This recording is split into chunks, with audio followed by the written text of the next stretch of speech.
Hey everybody, this is Vince Miller. Thank you so much for joining me for another devotional. Today we are in Malachi chapter 2. I'm going to read verses 11 through 12. And today I want to give a little bit of color commentary as I read the text just to help you to kind of understand, because we're kind of jumping into the middle of a narrative or a reprimand by God.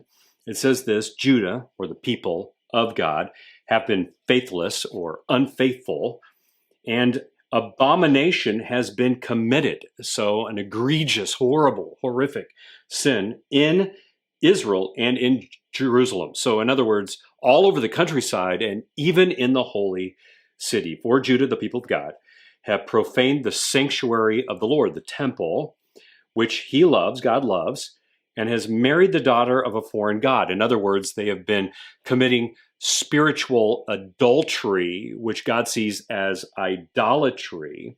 May the Lord cut off, and the word cut off means to divorce from the tents of Jacob, that is the lineage of promise, any descendant of the man who does this, who brings an offering or a sacrifice to the Lord of hosts. So we got to agree today that God here appears a little hacked off, but I want you to understand why he's so angry. And the best way to illustrate why he's angry is actually to illustrate it using the covenant of marriage. So let's just say me and my wife get married, which we are. And let's say together we make a covenant to God to be faithful to him all the days of our life, which we have done.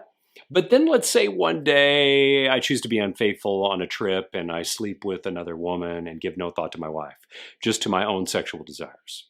I break my covenant, and we would say I have been intentionally unfaithful, as God is talking about here. This is called adultery. And it has happened because in my heart I have idolized another woman.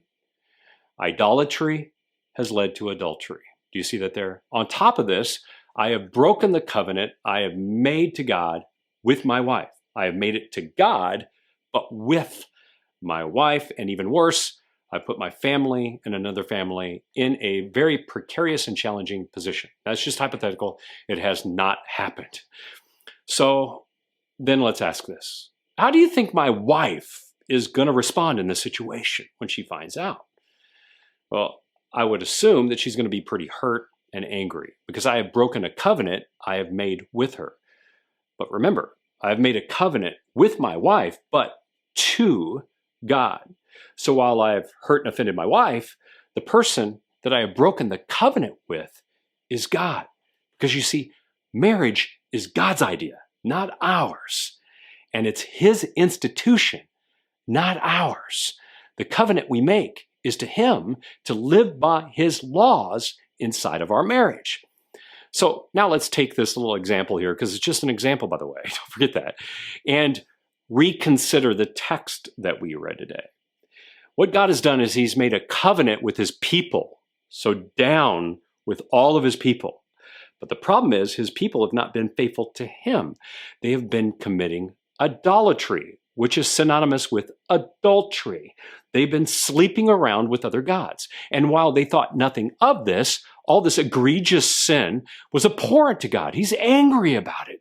And yet these adulterers continue to come to the temple. They continue to offer sacrifices to God, and they continue to expect God to bless them, which is where this story began. Remember, these people were pretty angry that God was not blessing them. But God isn't going to bless them. He's going to reject them and divorce them and put them out and all their descendants. Just like my wife's not going to bless me if I'm sleeping around with other women. So the lesson is this: don't take lightly any covenant that you make with God. He doesn't take lightly the covenant that he made with you. His covenant cost his son his life. He is willing to give it all for you, and he expects you to do the same. So be faithful and be blessed in being faithful. I love you guys. I pray this blesses you. You see what I did there? And with that, I'll see you right back here again tomorrow.